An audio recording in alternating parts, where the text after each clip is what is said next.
mental health is something that's always been important, it's always going to be important, and the more that we know about it, the less of an issue it's going to be.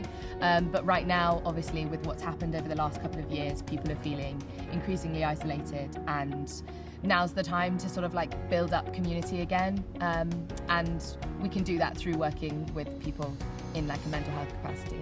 Everybody has mental health, and now we're reducing that stigma. I want to be part of the positive change in just helping vulnerable people advocate their needs. Because there's such a demand for the service, it's a demand that's increased over the time of COVID, and it's also something people are rightly more willing to talk about.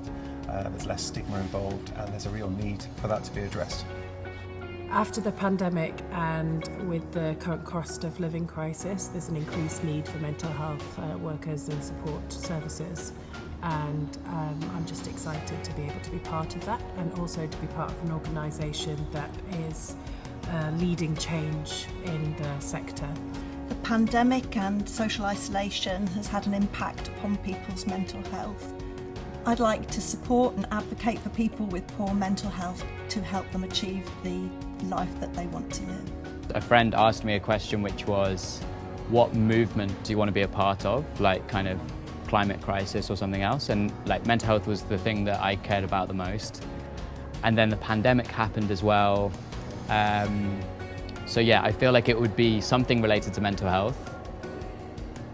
And think ahead, I went with this option because it just felt like the best option out there, basically. So one of the reasons that I feel passionate about working in mental health right now is to do with climate change and the negative impact that I think that is going to have on people's mental health, on top of what has already been going on with the last few years with COVID and the existing levels of mental health illness in this country. I think for me, there's a lot of stigma around mental health, and during the pandemic there's been a big increase within sort of mental health needs and requirements.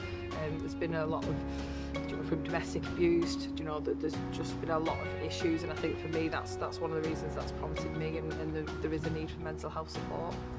I think there's so much going on in the world at the moment. Like there's a cost of living crisis, and there's so many other things. I think people need more support than ever.